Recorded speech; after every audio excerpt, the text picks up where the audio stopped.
South ఇండియాలోని అతి తక్కువ ధరలకి రత్నాలనందించే ఏకైక సంస్థ 6JVR. నమస్తే, నేను Keshav. Welcome to Suman TV. ఆంధ్రప్రదేశ్లో రెడ్ బుక్ ఎప్పుడు ఓపెన్ అవుతుంది అనే చర్చ విస్తృతంగా జరిగింది. సోషల్ మీడియాలో అయితే కూటమి ప్రభుత్వం వచ్చి 8 నెలలు గడుస్తున్నా అసలు చర్యలే లేవు అనేటువంటి విమర్శ సొంత పార్టీ నాయకుల నుంచే వినిపిస్తున్నాయనేటువంటి వాదన కూడా బయలుదేరింది. ఇప్పుడు ఎవరు ఊహించని స్థాయిలో గన్నవరం మాజీ ఎమ్మెల్యే వల్లభనేని వంశీ అరెస్ట్ అయ్యారు.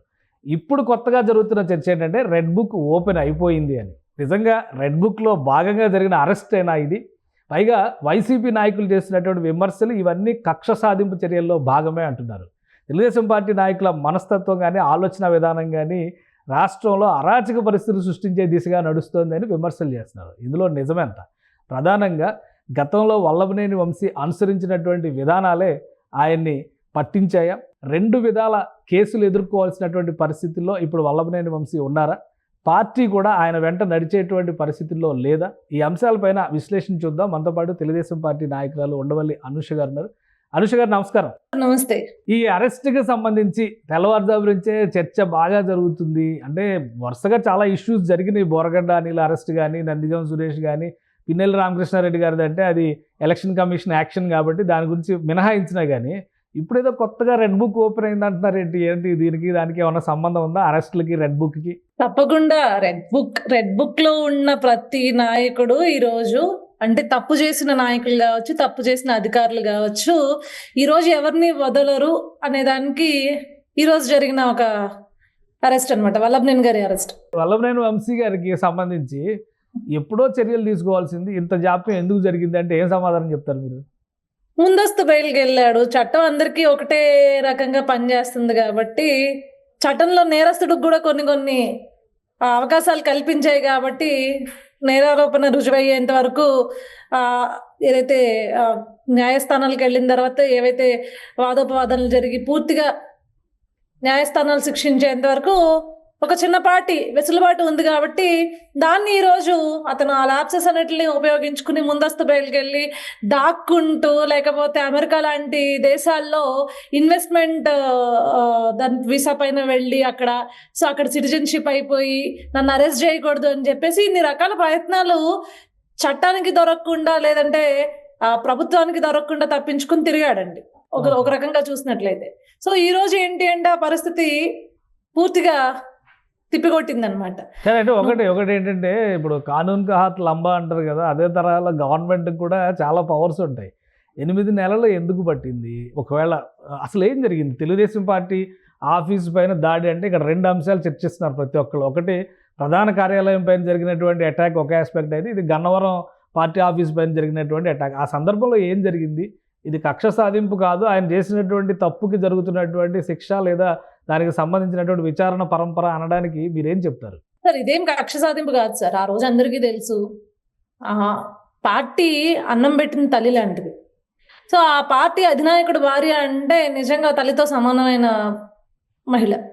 అలాంటి ఆవిడని ఇష్టం వచ్చినట్లు నోటికొచ్చినట్లు ప్రేలిన తర్వాత అదే పార్టీ ఆఫీస్లో, ఏదైతే గన్నవరం పార్టీ ఆఫీస్లో అక్కడ ప్రెస్ మీట్, లోకల్ లీడర్స్ అందరూ ప్రెస్ మీట్ పెడితే నువ్వు వాళ్ళని భయభ్రాంతులకు గురి చేసేలాగా పార్టీ ఆఫీస్ పైకి వెళ్ళి నీ అనుచరులతో దాడి చేయించి అక్కడ ఉన్న పార్టీ ఆఫీస్లో ఉండే వాహనాలను తగలబెట్టించి నీకు అధికారం ఉంది కదా అనే అధికారం మదాన్ని చూపించి ఇంత బీభత్సాన్ని సృష్టించినప్పుడు ఈరోజు నువ్వు కేవలం నీకు చట్టంలో వెసులుబాటు ఉంది కదా అని చెప్పేసి, లేకపోతే దాక్కుని ఈరోజు దొరకకుండా దాక్కుని 5 ఏళ్ళు గడిపేద్దామని చూస్తే మాత్రం ఎట్లా కుదురుతుందండి?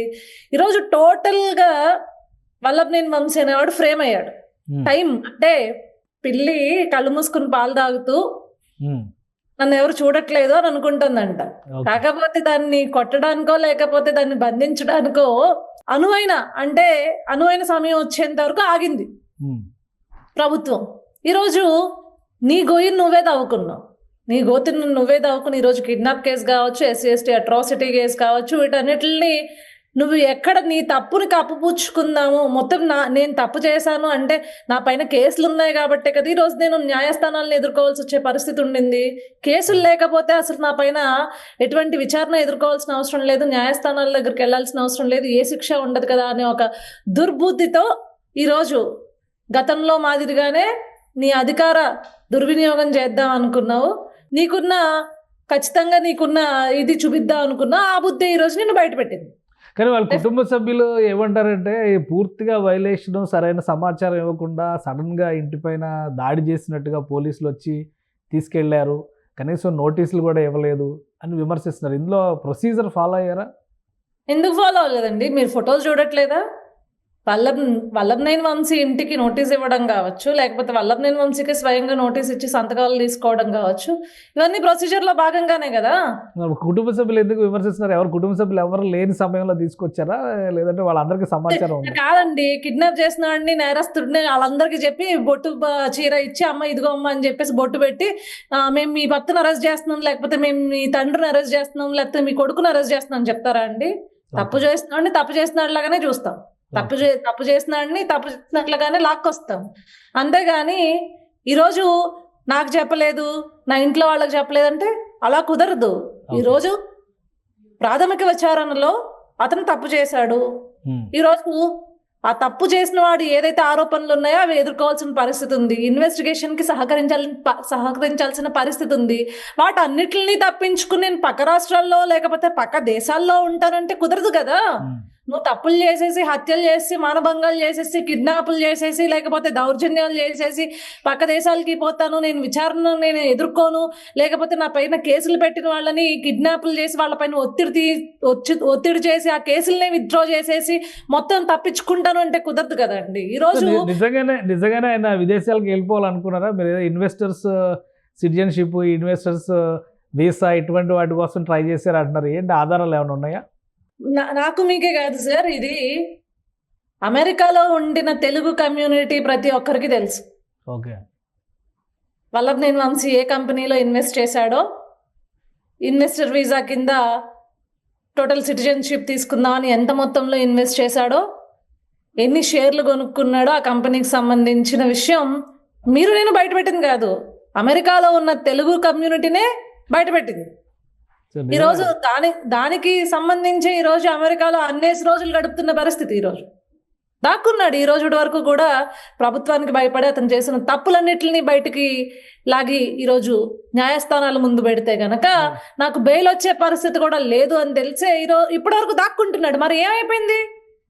అప్పుడు అధికారంలో ఉన్నప్పుడు ఉన్న ధైర్యం కావచ్చు. లక్కీ భాస్కర్ సినిమా చెప్తున్నట్టు, లక్కీ భాస్కర్ సినిమా హీరో చేసినటువంటి యాక్టివిటీలో ఉంది. వల్లభనేని వంశీ ఫాలో అయ్యారా ఏంటి? అది మీకు కనిపిస్తుంది కదా సార్. నేను కాదు సార్, మీరు ఎవరైనా మీకు తెలిసిన వాళ్ళు యుఎస్ లో కనుక ఉండుంటే కనుక Telugu community, not even cost based Telugu community ఉంటే అడగండి, అతను ఏ కంపెనీస్ లో ఇన్వెస్ట్ చేశాడో ఏంటి అనేది మొత్తం బయట పెడతారు వాళ్ళు.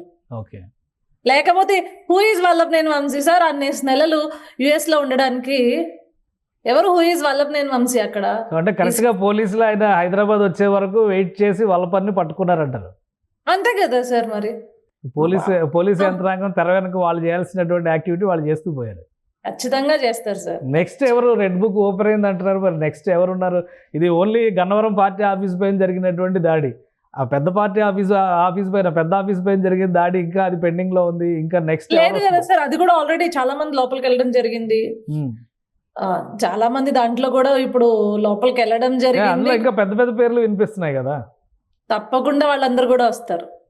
ఎవరైతే టీమ్ లో ఉన్నారో, ఎవరైతే తెలుగుదేశం పార్టీ కేంద్ర కార్యాలయానికి దాడి చేసినప్పుడు దొరికిన మొహాలు ఏవైతే ఉన్నాయో, మేము సీసీ కెమెరా ఫుటేజ్ ఇచ్చిన ఆధారంగా మొహాలు ఏవైతే ఉన్నాయో, ఇప్పటి వరకు వాళ్ళందరినీ పట్టుకోవడం జరిగింది.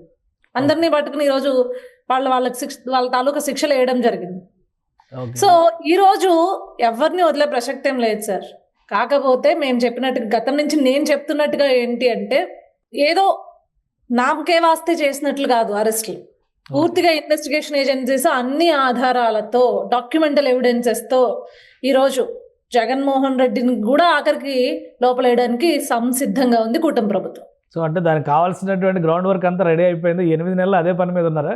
Yes sir, definitely. ఏమేమి తప్పులు చేస్తున్నారో, ఆ తప్పుల తాలూకా మూలాలు ఏంటి, ఎక్కడి నుంచి ఆ తప్పులు జరుగుతున్నాయి ఈరోజు చూసాం మనం. నిన్న తిరుపతి కల్తీ లడ్డు వ్యవహారంలో అబ్బెబ్బే ఏం లేదని మొన్నదాకా విర్రవీగినా, మేం మాటలు పడ్డా, ఎనలిస్టులు మమ్మల్ని క్వశ్చన్స్ చేసినా, లేకపోతే ప్రజల దగ్గర నుంచి మమ్మల్ని క్వశ్చన్స్ చేసినా, ఈరోజు ఎక్కడైతే ఆ నెయ్యి సరఫరా విషయంలో తప్పులు జరిగినాయి అని చెప్పేసి ఈరోజు అక్కడ ఒక నలుగురిని అరెస్ట్ చేసిన పరిస్థితి ఉండింది. సో మేము ఒకటే సార్, ఇది జగన్మోహన్ రెడ్డి చేసినట్లు కక్షపూరిత రాజకీయాలు చేసో లేకపోతే విధ్వంస రాజకీయాలు చేసో ప్రజల్ని భయపెట్టాలనే పరిస్థితుల్లో లేదు. ఇక్కడ వాస్తవాలని ప్రజల ముందుకు తీసుకుని వెళ్తూ వీళ్ళు చేసిన తప్పుల్ని ఎవిడెన్సెస్ అన్నిటిని కూడా ప్రజల ముందు పెడుతూ ఈరోజు ప్రజలకి ఒక భయాందోళన పరిస్థితి కల్పించకుండా వీళ్ళు ఏం తప్పులు చేశారో, ఎందుకు అరెస్ట్ చేశారో అనేది పూర్తిగా ప్రజలకు తెలియపరుస్తూ ఈరోజు అరెస్టులు చేసే పరిస్థితి ఉండింది. సో రెడ్ బుక్ రాశారు కదా నారా లోకేష్ గారు, వాళ్ళందరినీ తీసుకొచ్చి ఎక్కడ ఏం చేయాలనే ఆ రకంగా కాదు సార్, మరి అంత అగ్రెసివ్ గా వెళ్ళట్లేదు. మీరు చూసినట్లయితే ప్రతి ఒక్కరి వెనకాల తప్పులే వెనకాల ఎస్టాబ్లిష్మెంట్ ఉంటుంది, ఎవిడెన్షియల్ ఎస్టాబ్లిష్మెంట్ ఉంటుంది. వాళ్ళు తప్పించుకోలేని విధంగా ఈరోజు ఎవిడెన్సెస్ ఎస్టాబ్లిష్ చేసి మీరు చూసినట్లయితే నందగం సురేష్ విషయంలో కావచ్చు, జోగి రమేష్ కొడుకు విషయంలో కావచ్చు, ఇలా ఏవైతే ఉన్నారో నాయకులు ఎవరైతే వెళ్ళారో ఈరోజు జైళ్ళకి వాళ్ళందరిని అడిగినా సరిపోతుంది. ఎందుకు వాళ్ళకి బెయిల్ రాలేకపోతున్నాయి, ఎందుకు ఈ రోజుకి వాళ్ళు ఇబ్బంది పడుతున్నారు? ఎందుకంటే అంత పగడ్బందీగా వీళ్ళు చేసిన తప్పులన్నిటిని కూడా ఒక చోటికి తీసుకొచ్చి వీళ్ళకి శిక్షలు పడే విధంగా ఈరోజు ప్రభుత్వం చేస్తుంది. మళ్ళొక్కసారి ఇలాంటి నాయకత్వం, అంటే ఇంత దరిద్రపు నాయకత్వమో లేకపోతే ఇంత దారుణంగా దౌర్జన్యంగా ప్రవర్తించే నాయకత్వం మరొక్కసారి రేపు పుట్టకూడదు, ప్రబలకూడదు ప్రజల్లో. నాయకుడు అనేవాడు బాధ్యతాయుతంగా ఉండాలి. నాయకులు సైతం తప్పు చేస్తే వాళ్ళకి శిక్షలు పడతాయి. కాబట్టి ఇది ఒక గుణపాఠం సార్ వీళ్ళకి. భవిష్యత్తు తరాలు వచ్చే నాయకులకి కూడా ఇవన్నీ లైఫ్ లెసన్స్ అన్నమాట.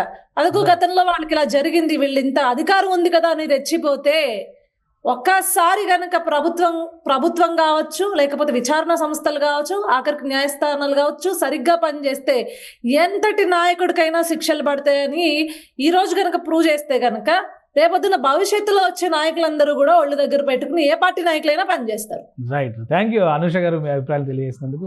ఇది వల్లభనేని వంశీ అరెస్ట్కి సంబంధించి పక్కా ఆధారాలతో కేసుని ఎస్టాబ్లిష్ చేస్తూ ముందుకు సాగుతున్నారు. అలానే ఆయన అమెరికాలో తలదాచుకునేందుకు చేసినటువంటి ప్రయత్నాల పైన కూడా పోలీస్ యంత్రాంగానికి అవగాహన ఉంది. ఈ క్రమంలోనే ఆయన ఇండియా వచ్చిన వెంటనే అరెస్ట్ చేశారు. ఇక మిగతా అంశాల విషయంలో కూడా స్పష్టమైనటువంటి తప్పులు చేసిన వ్యక్తులని ఆధారాలతో సహా వెతికి పట్టుకునేటువంటి పనిలోనే గత 8 నెలలుగా కూటమి ప్రభుత్వం ఉంది.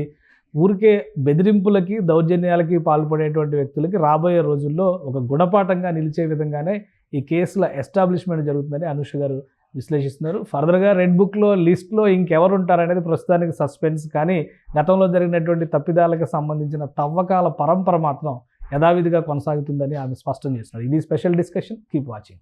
సుమన్ టీవీలో మీ పర్సనల్ అండ్ బిజినెస్ ప్రమోషన్స్ కోసం కింది నెంబర్కి కాంటాక్ట్ చేయండి.